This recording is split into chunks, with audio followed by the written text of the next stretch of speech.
Hello, my name is Daniel. Thank you for watching. I appreciate you, your time, and your support. In today's video, I want to give you a close-up look at this 8,000 watt Stealth Bomber Clone e-bike. Should you have any questions at all at any point throughout this video, I'm going to encourage you to drop a comment down below, and I will do my absolute best to assist you in the best possible direction. Please don't forget to subscribe to my YouTube channel and ring that bell for me, as I will be bringing more videos like this for you all. I do also have social medias under the same name as this YouTube channel. I have Facebook, Instagram, X, and TikTok, all under the same name. I would appreciate the support over there as well. With that being said, let's get on into this.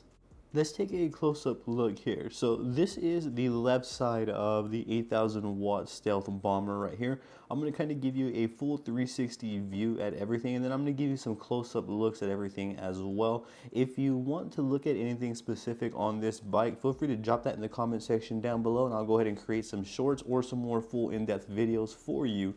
That right there is a full 360 of this 8,000 watt Stealth Bomber Clone e-bike. The rim size is 19-inch right there. The battery is going to be, I believe, 72 volts, 42 amp hour if I'm correct. The motor here is again 8,000 watts. It is equipped with disc brakes on both front and rear wheel, and you can see there's a hydraulic system right there. Now, I'm not sure if my terminology is going to be correct for everything that I'm explaining here on this bike, so I'm going to do the best that I can here to kind of get the points across that I'm trying to make. If I'm incorrect in terms of terminology, forgive me for that. This is a close-up look here at the stock braking system that comes on the 8,000 watt Stealth Bomber Clone e-bike. And again, feel free to pause so that we can kind of look at everything here. This is also the hydraulic system that comes on the bike. Everything is stock. I haven't done any updates or anything to any internal components. Everything is still as is from the factory. This is the seat right here. There is an option between this dirt bike seat and a normal bike seat, so that's going to be to each their own. That is fully subjective there. The rear view camera is not stock, however the rear light is. That's a light for the brake light and then the blinkers. The right screen right there on the handlebars off to the right is not stock. That's actually the back camera feed. These front brakes are stock, so that's a stock disc brake and the system right there for the front brake. Again, that is stock. That came with the bike.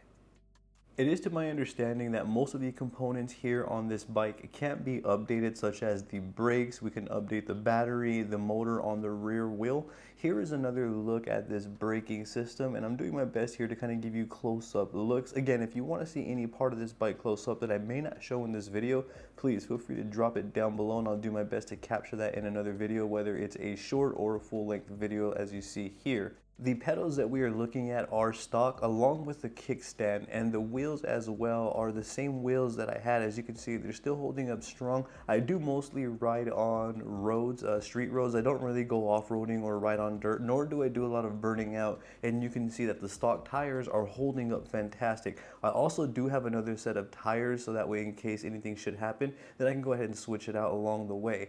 Let's go ahead and take a look here at the handlebars. I know that my handlebars are a bit busy, so I'm going to do my best to explain what's going on here. So right here in the center, we have the stock screen that came with the bike. It is an LED screen if I'm correct. As you can see up top to the right, it displays my battery percentage along with my miles per hour when I am riding, along with like the voltage and other settings like that. Now there are settings that we can go in and customize as well. Off to the right, I have my rear-facing camera, which I've also done a full in-depth review, and it's available on my YouTube channel. On the left, you can see there is a mount there, and that's actually to hold my phone along the way. And behind that, you're going to see where the selfie stick is at. That's my Insta360 motorcycle kit clamp right there. So that is essentially the setup. The only thing that was added was the phone mount, the Insta360 mount, along with the right rear screen. On the left side, we have the stock buttons that are for the front light, and then we have the blinkers along with the horn and the brights. That's what you can see over here off to the left. And a little below all of that, we have the hydraulic settings that control the front hydraulics of the bike. And above the middle screen right there is the front light. So I know it looks a bit busy, but that's everything that's going on. You can see off over here on the right handle, you can see the little throttle right there as well. So that is everything that's going on within the front of my bike.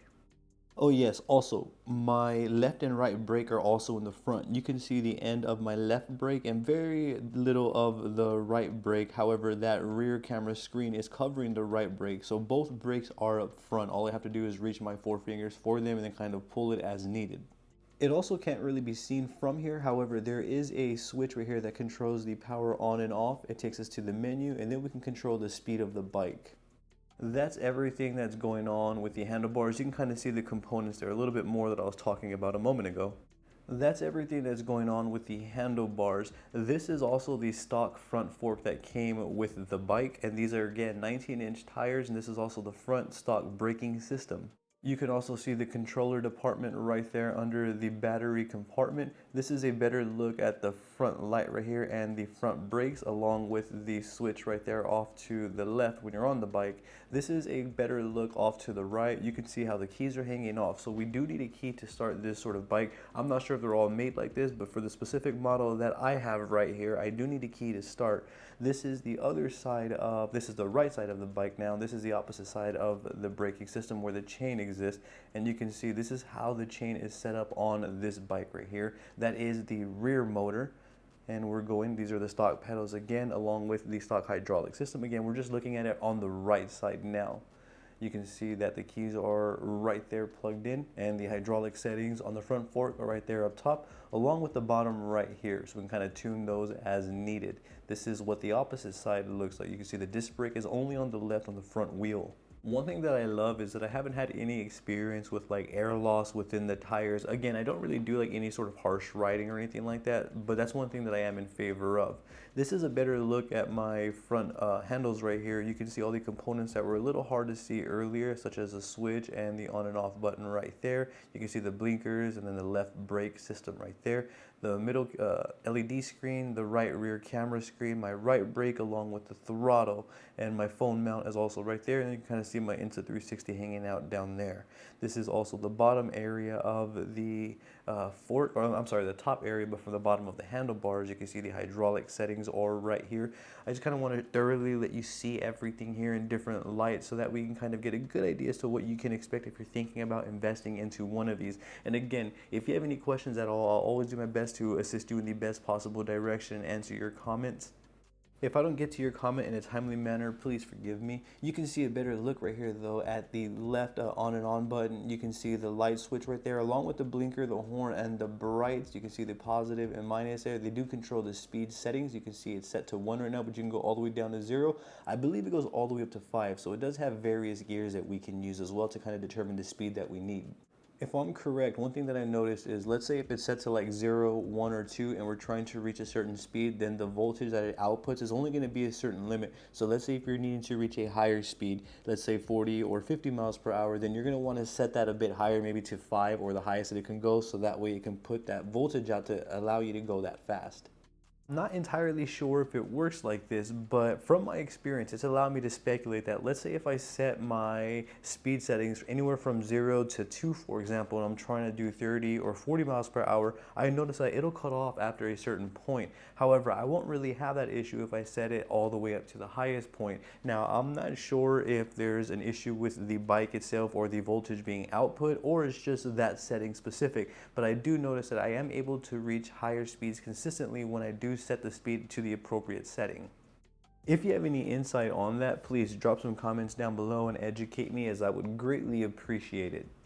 But overall, the ride is fantastic. It is exceptional for me. I love every moment that I'm on the bike, every moment that I ride this bike. It's always smooth for me, but you got to keep in mind that I'm not a rider that does wheelies or any sort of like stunts. I don't do any sort of heavy off-roading or any burnouts at that. I go ahead and I ride kind of like modestly, and I kind of get from street to street. I like that I can go car speeds if I need to get through certain areas in my city. That's wonderful. I do love the range, and overall, it's a fantastic bike for me. Again, I'm not really riding this thing or pushing this thing hard, so therefore it works for me. I was also really drawn into the look of this bike right here. I haven't really seen anything like it. I do love that it's electric and it's super quiet. It's very, very quiet, and that's another thing that I love about it. It's a really smooth ride in my opinion. For those who are trying to ride, I guess, and do range, distant riding, kind of see parts of their city that they couldn't see before, this is probably a great bike for that. And I know that there's many more other great candidates that are maybe even a fraction of the cost that are great for that. However, this just looks really mean. The look of it is is also something that I was really attracted to. I did also love that this bike is easily upgradable and customizable. We can paint the body any color we want. We can upgrade the motor to a more powerful motor. We can even upgrade the battery to something way more powerful to give us maybe even 100 plus miles per charge. So that's another aspect that I was really drawn to with this specific bike. When I was looking into other e-bikes, it was really difficult for me to find something that was easily upgradable, easily customizable, as most of the manufacturers are making the bikes ready to ride out the door in their liking, in their vision, and that was kind of hard to get around. I kind of felt with this bike right here, not only was the look fantastic, it was also something that I could fully customize. I'm going to show you all how I'm going to go about customizing and changing the color on the bike along the way, so be sure to stick around for that as well. This is actually important right here. If you're going for a dirt bike experience, and I don't feel this is going to be the bike for you. If you plan on doing like a lot of off-roading, sending yourself in the air and doing a lot of hard landings, I don't feel like this would be right. Although the bike is capable of that, something about the battery kind of rattling around in there, if we don't kind of set it right, doesn't sit right with me. If we did that, the bike is capable of doing so, but just because of that large battery, I don't really want to be bouncing around or hitting the ground hard too much, as I don't know any adversities that can come from that, where we have dirt bikes that are kind of more designed and built that way to be a little bit more tough around the edges for these sort of stunts. If you do plan on doing distance riding of any sort, then this probably may be more suitable than a dirt bike, simply because dirt bikes are also very loud. I feel like it comes down to what you as a rider wants from the look of your bike, all the way down to the experience and what you're going to be doing when you ride your bike. This is going to vary from rider to rider, which will determine the bike that's best for each rider. Now, I do feel like this is also a great place to conclude this video, but one thing that I want to say before I close out this video is that I love this bike tremendously. It has grown on me tremendously since the moment that I got it. Each and every time that I ride this bike, I always have an awesome experience. I do my best to maintain and treat this bike well, and it does the same for me, I feel. Now again, if you have any education or comments for me, please drop them down below and I'll do my best to assist you in the best possible direction. One more thing before I go, please don't forget to subscribe to my YouTube channel and ring that bell for me, as I will be bringing more videos like this for you all. I appreciate your time and I thank you for watching. You have a great day.